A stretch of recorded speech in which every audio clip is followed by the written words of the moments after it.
자, 오늘 우리에게 주신 하나님 말씀 우리 함께 보시겠습니다. 자, 오늘 하나님 말씀은 요한복음 6장 말씀입니다. 자, 요한복음 6장 1절부터 9절까지의 말씀입니다.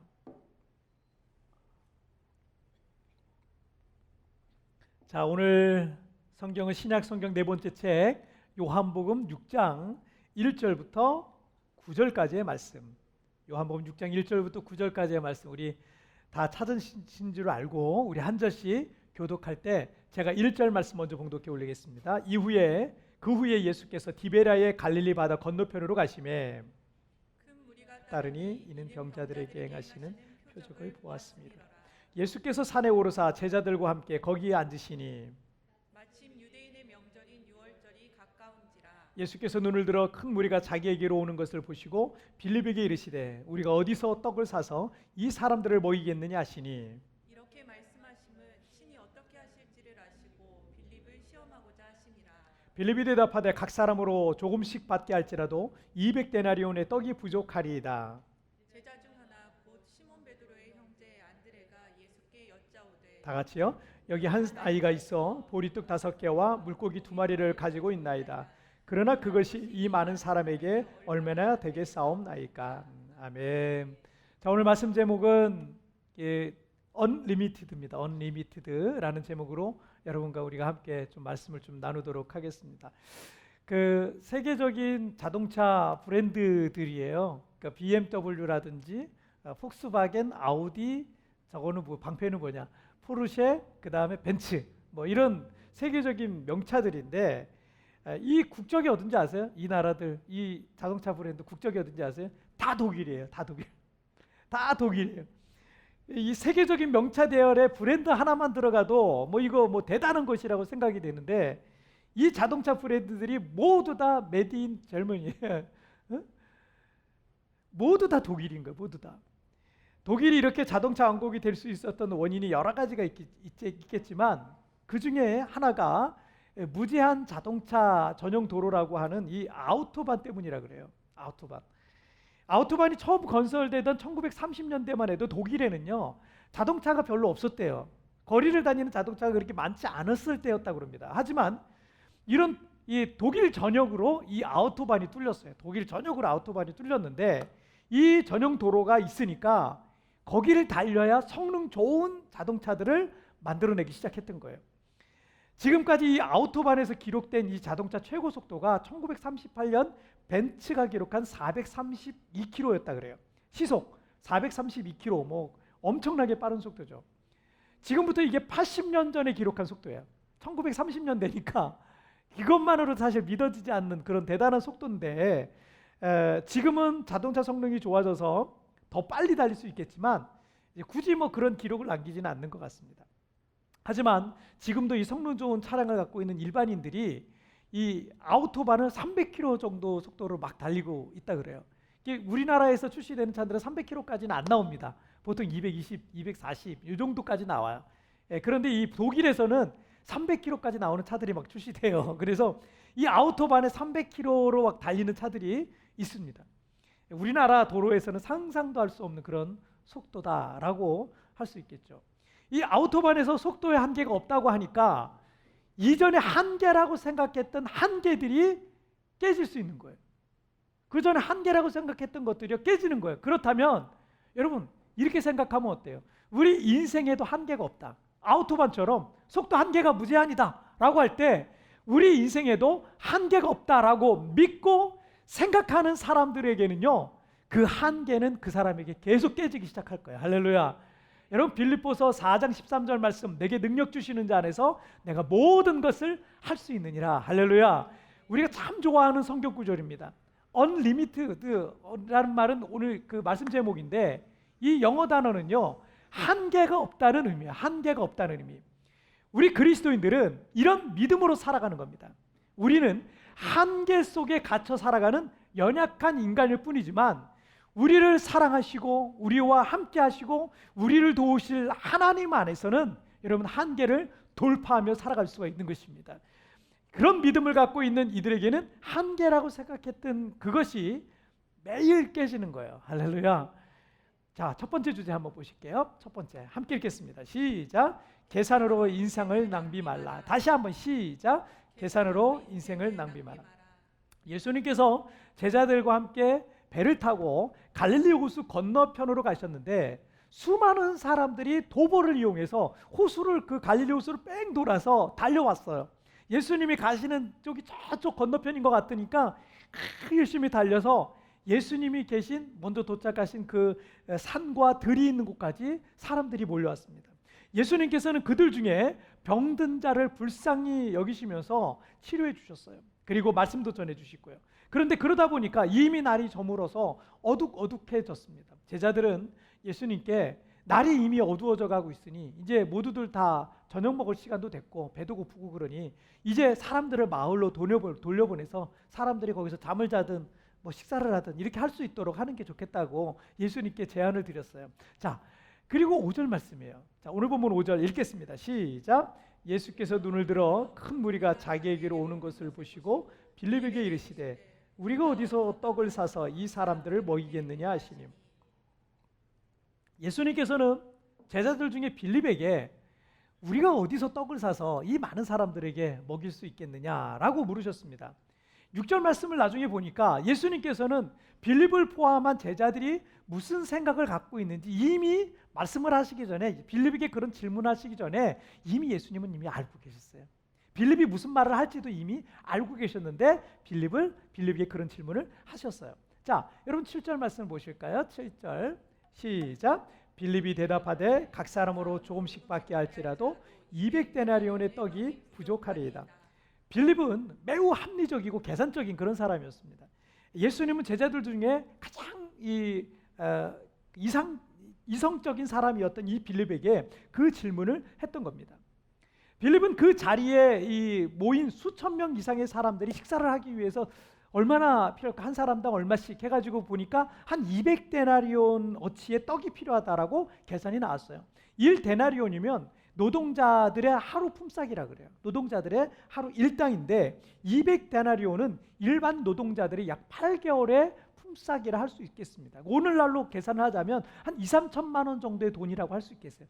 2, 3천만 원 정도의 큰 돈이 이 사람들 떡 하나씩만 주려고 해도 그 정도가 돈이 필요했는데 제자들에겐 지금 그런 돈이 없었던 거죠. 빌립의 계산은 정확했습니다. 그게 현실이죠. 지금 제자들에게 그런 큰 돈이 없었고 그 많은 사람들에게 먹을 것을 나누어 준다는 것도 불가능한 일이었습니다. 보통 이런 계산이 떨어지고 누가 봐도 합리적이고 이성적으로 생각해서 이거는 안 되겠다. 계산하잖아요, 우리가. 이거 이 정도 안 되겠다 싶은 마음이 들면 보통의 사람들은요, 거기서 더 이상 시도를 하지 않는 거예요.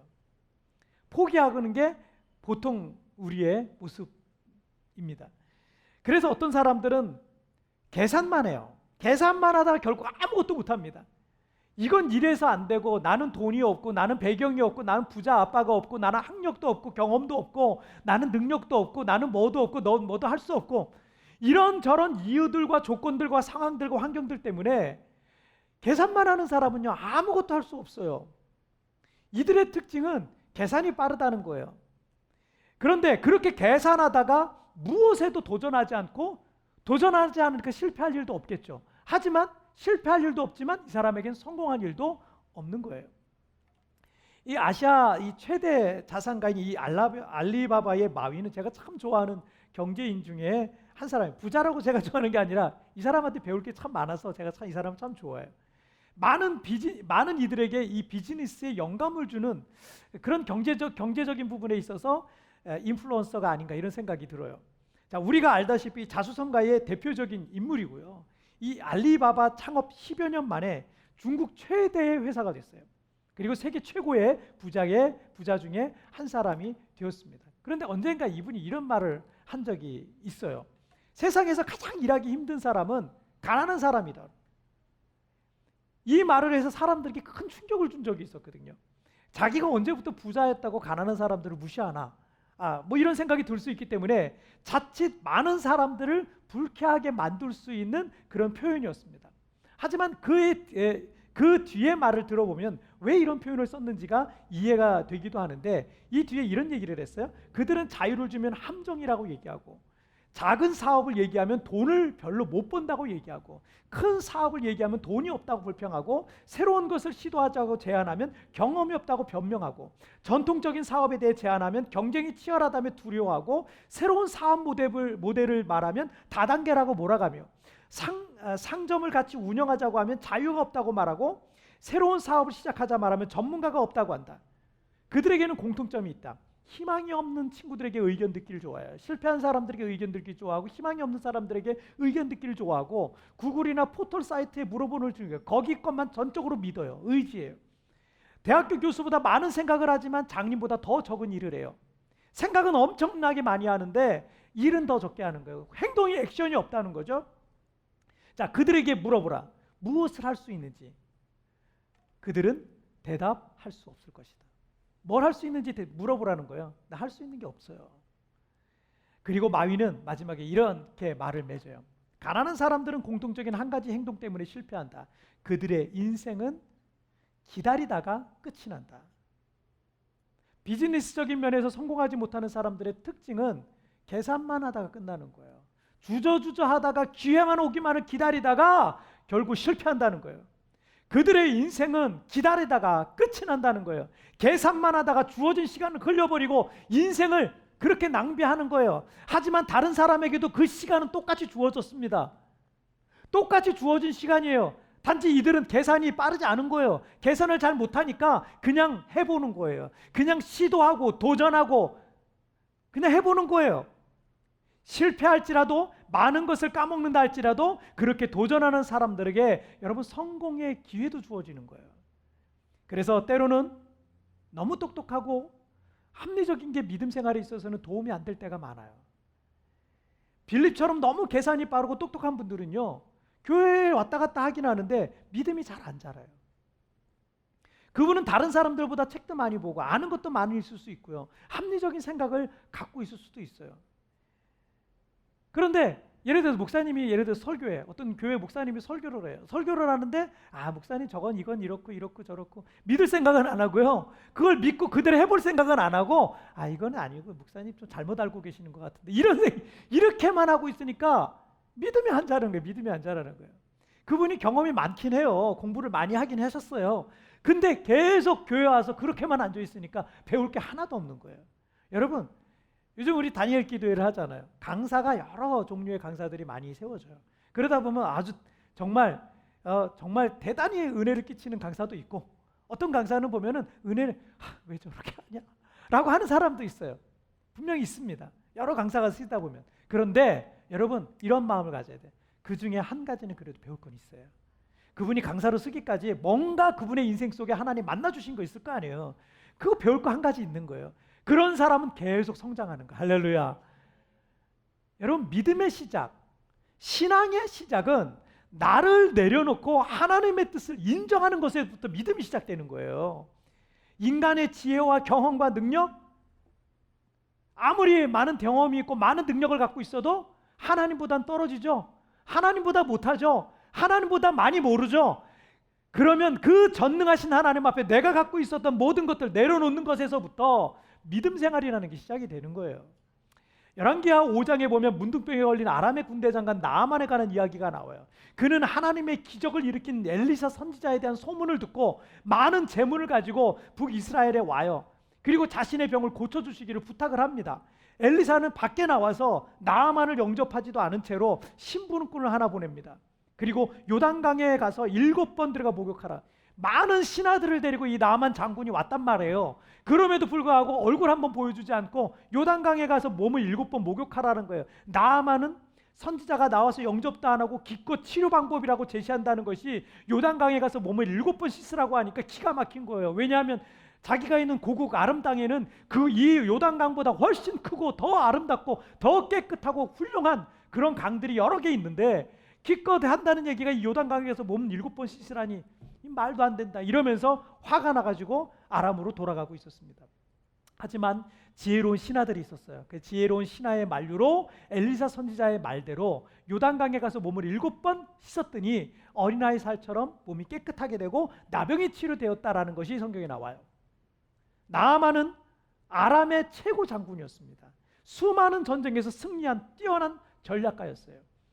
그가 그렇다면 얼마나 경험이 많겠어요. 얼마나 다른 사람 다 머리 위에 올라가 있는 거예요. 전략가라는 얘기는 다른 사람보다 몇 단계 앞서서 생각하고 있다는 얘기예요. 얼마나 이 머리가 똑똑하겠습니까? 이 사람의 생각에는 엘리사 선지자의 말은 합리적이지 않아 보였어요. 하나님의 선지자라면 뭔가 특별한 방법으로 환부에 손을 얹고 기도해 준다든지 어떤 제를 올리든지 하면서 치유를 해줘야 된다고 생각을 했던 겁니다. 그런 걸 기대했어요. 하지만 나의 생각과는 너무 다른 방법을 제시하니까 화가 갑자기 확 났어요. 말도 안 된다. 이게 무슨 선지자야 하면서 말도 안 된다 하면서 돌아가고 있었던 거예요. 하지만 지혜로운 신하들의 말을 듣고 모든 생각과 뜻과 계산들을 어떻게 해요? 다 알지만 내 생각으로는 도저히 이해 안 되지만 다 내려놨어요.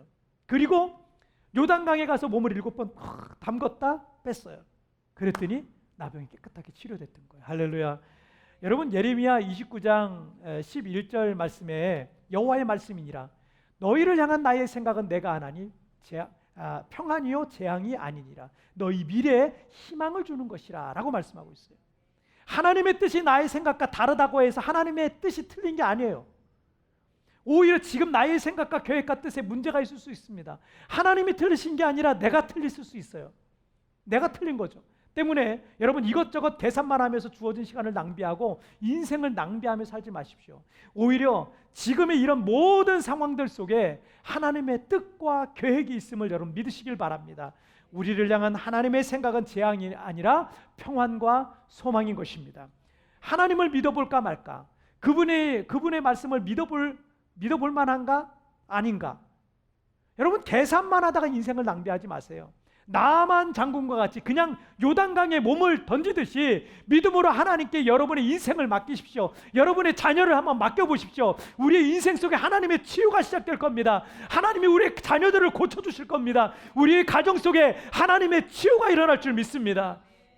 할렐루야. 여러분 계산하지 마세요. 그리고 말씀이 그렇다 하면 그런 줄 믿으시기를 주님의 이름으로 축복합니다. 자, 우리 두 번째 주제에 오실게요. 함께 읽겠습니다. 시작. 한계는 매일 깨지고 있다. 다시 한번 시작. 한계는 매일 깨지고 있다. 우리가 한계라고 말하는 것들은 사실 매일 그 기록이 깨지고 있어요. 한계야. 이건 한계야. 인간의 한계야. 그런데 그게 매일 깨지고 있어요. 그 당시는 분명 인간의 한계라고 생각했었는데 누군가는 그 한계를 돌파하고 다음 단계의 문을 열고 들어가고 있는 거예요. 전에 한번 보여드렸던 자료이기도 한데 우리나라 사람들의 지난 100년간의 평균 키를 조사했는데 남자들은 1914년에 평균 159.8cm였어요. 제가 100년 전에 태어났으면 남들보다 10cm 이상 큰 키예요. 제가 얼마나 큰 키입니까? 얼마나 좋아요. 그때 됐으면 제가 연예인이었을 거예요 아마. 2014년에는 남자들 평균 키가 174.9cm가 됐다는 거예요. 15cm 정도 컸어요.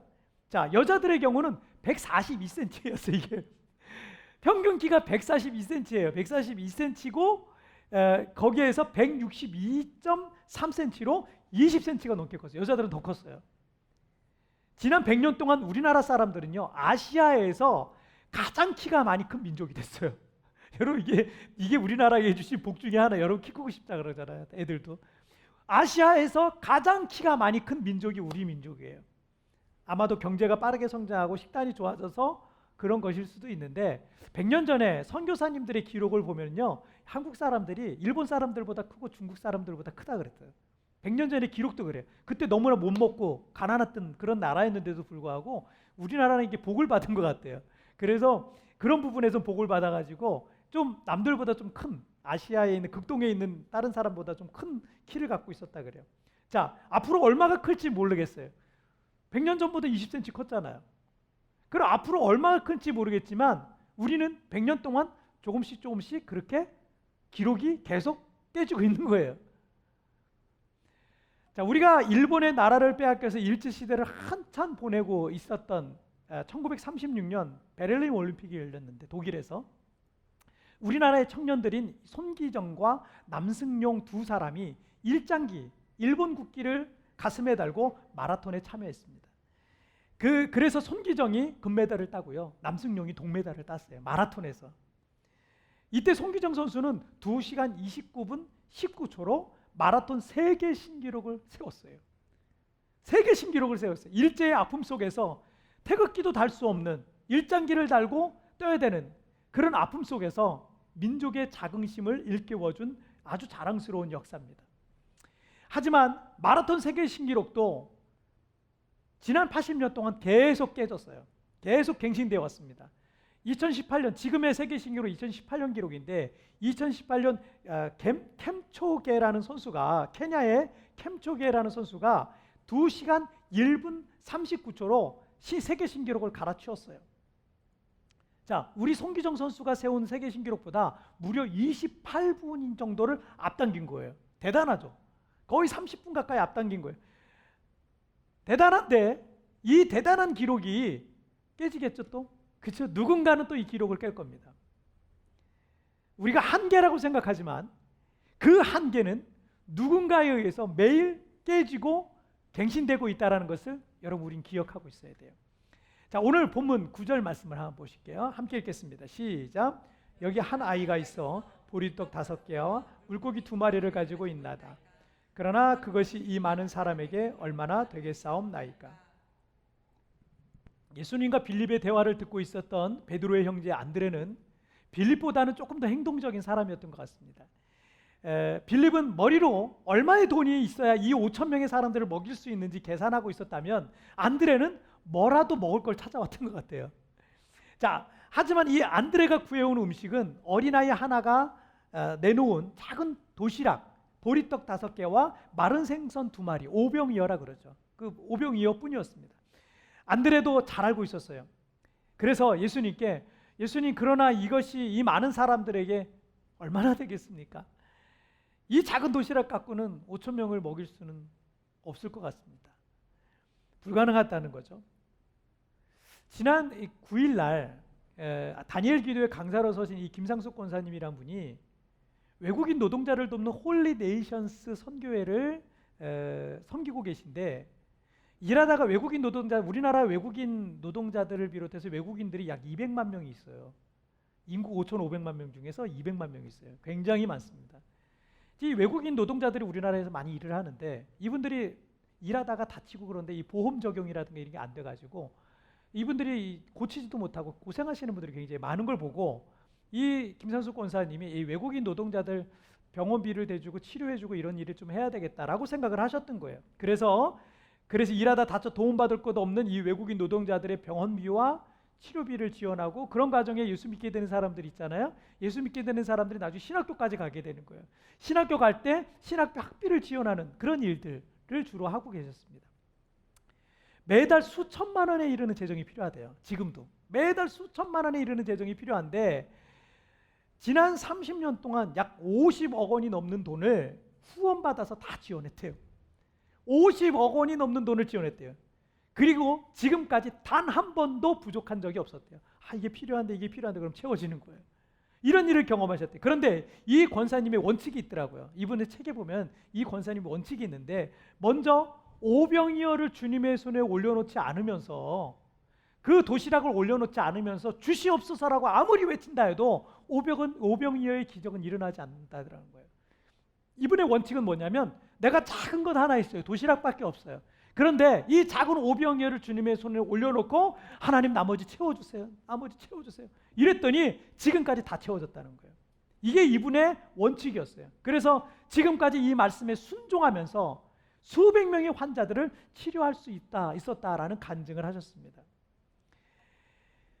다니엘 기도의 강사 중에 한 분을 좀 더 얘기하자면, 지난 월요일 날 그러니까 유튜버 위라클의 박위 형제의 간증을 들어보니까 2014년에 사고로 전신마비가 됐어요. 굉장히 잘생긴 친구인데 전신마비가 됐어요. 당시 의사는 이 머리 아래로는 평생 못 움직일 거라고 했답니다. 그런데 가족들을 비롯해서 많은 성도들의 이 중보 기도를 통해서 손가락이 움직여지게 돼요. 온누리교회 다니는데 손가락이 움직여지게 되었고, 하루도 빼먹지 않은 재활 운동을 열심히 해서 하반신을 제외한 지금 이 상반신을 어느 정도 움직이게 돼. 손가락은 약간 마비가 아직 덜 풀렸지만 어느 정도 움직이게 된 거예요.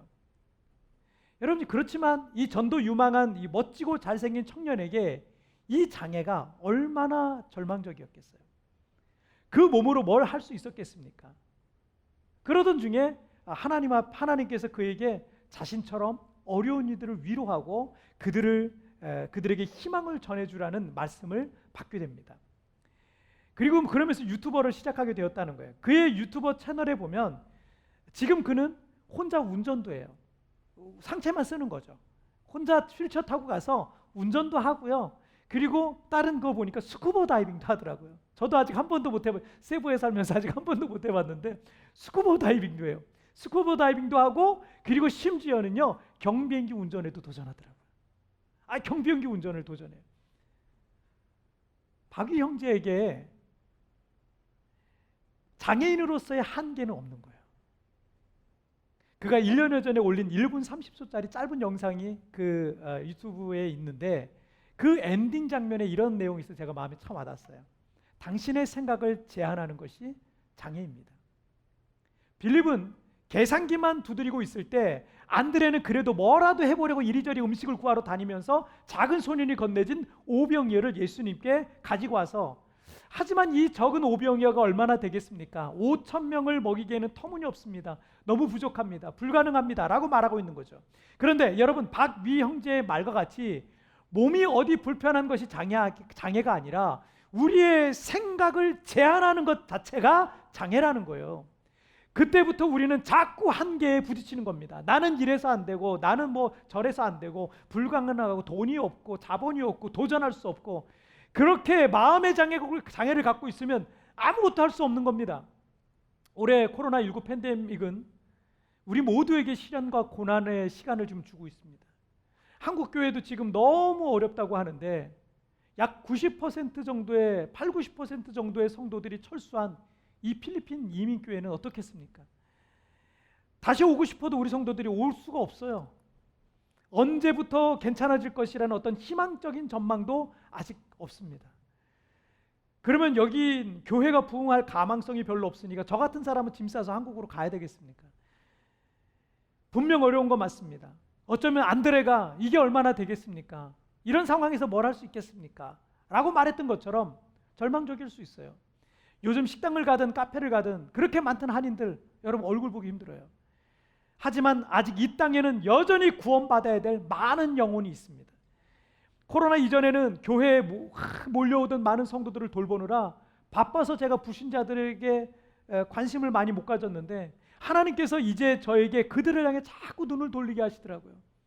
이 기간을 통해서 하나님께서 저와 우리 교회에 지금 또 다른 사명을 주시고 있는 거예요.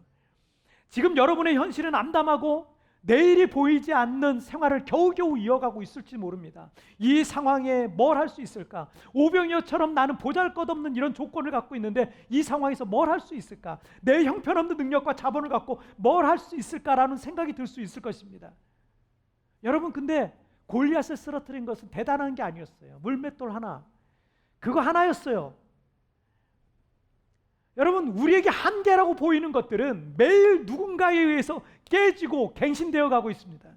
나의 생각을 제한하기 시작하면 마음의 장애를 갖기 시작하는 거예요.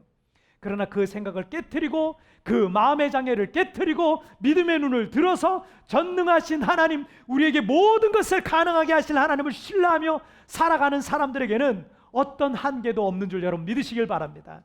여러분 한계 매일 깨지고 있어요. 누군가 그걸 깨고 있습니다. 여러분 믿음으로 그 한계를 돌파해 나가는 우리 모든 성도님들 되시기를 주님의 이름으로 축복합니다. 자, 오늘 말씀 정리를 한번 해볼게요. 오늘 두 가지 말씀 나눴죠. Unlimited 두 가지. 자, 읽겠습니다. 시작. 계산으로 인생을 낭비 마라. 한계는 매일 깨지고 있다. 다시 한번 시작.